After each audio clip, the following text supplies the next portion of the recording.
توقف لحظة. وانظر حولك.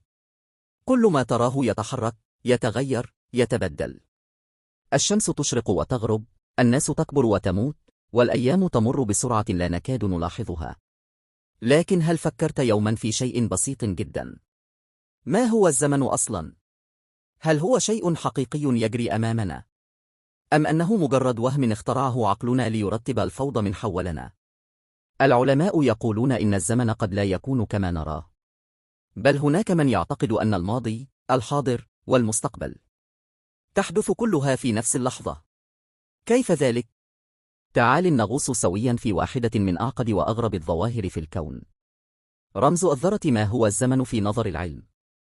عندما نسأل أي شخص ما هو الزمن، سيقول ببساطة: هو ما يجعل الأشياء تتغير. لكن هذا الجواب لا يكفي، لأن الفيزيائيين اكتشفوا أن الزمن ليس شيئا ثابتا. في القرن العشرين جاء عالم غير كل ما نعرفه، ألبرت أينشتاين. قال أينشتاين إن الزمن ليس مجرد ساعة تدور عقاربها، بل هو بعض من أبعاد الكون. نحن لا نعيش في مكان فقط، بل في الزمكان، نسيج هائل يجمع بين المكان والزمان معا. وعندما يتحرك شيء بسرعة هائلة، مثل مركبة فضائية قريبة من سرعة الضوء، يتباطأ الزمن داخلها. تخيلوا أن تؤدي دقيقة واحدة داخل تلك المركبة، بينما تمر 5 سنوات على الأرض. وجه يصرخ خوفا. هذه ليست خيالا علميا، بل حقيقة أثبتتها التجارب. صاروخ تجربة تثبت أن الزمن نسبي. في سنة 1971 أجرى العالمان هافيل وكيتنغ تجربة مذهلة. أخذا ساعتين ذريتين في غاية الدقة، ووضعا واحدة في طائرة نفاثة، والأخرى بقيت على الأرض. عندما عادت الطائرة بعد رحلة طويلة، كانت الساعة التي سافرت أبطأ من الأخرى بمقدار جزء من الثانية. السبب؟ لأن الطائرة تحركت بسرعة عالية، فتباطأ الزمن فيها حسب نظرية النسبية. ببساطة، الزمن ليس واحدا للجميع، بل يختلف حسب السرعة، وحسب الجاذبية أيضا. في الفضاء، بالقرب من ثقب أسود مثلا، يمكن للدقيقة الواحدة أن تعادل 7 سنوات على الأرض.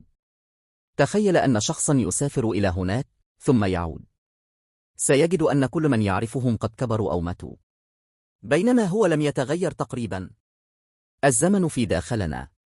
لكن هنا يظهر سؤال غريب آخر: هل الزمن موجود فعلا؟ أم أنه مجرد إحساس بشري؟ عندما نكون سعداء، تمر الساعات كأنها دقائق، وعندما نتألم أو ننتظر، تمر الدقائق كأنها ساعات. العلماء في علم الأعصاب اكتشفوا أن دماغ الإنسان لا يملك ساعة حقيقية، بل يقيس الزمن بناء على التجارب والمشاعر والانتباه. بمعنى آخر، الزمن الذي نحس به يختلف عن الزمن الفيزيائي الذي يقيسه العلماء. الزمن في داخلنا مرن، يتسع ويضيق حسب حالتنا النفسية. درب وتبانة الزمن والمستقبل. هل يمكننا السفر عبر الزمن؟ منذ قرون، كان السفر عبر الزمن مجرد حلم للخيال العلمي. لكن مع نظريات أينشتاين والفيزياء الحديثة، صار العلماء يقولون: نعم، ربما ممكن. توجد فرضيات علمية تقول إن السفر إلى المستقبل ممكن رياضيا، وذلك عبر السرعة العالية أو الالتفاف حول ثقوب سوداء تدور بسرعة هائلة. لكن السفر إلى الماضي، هنا تبدأ الحيرة الحقيقية، لأن العودة إلى الماضي تخلق ما يسميه العلماء مفارقة الجد. لو سافرت إلى الماضي ومنعت ولادة جدك، فهل ستوجد أنت أصلا؟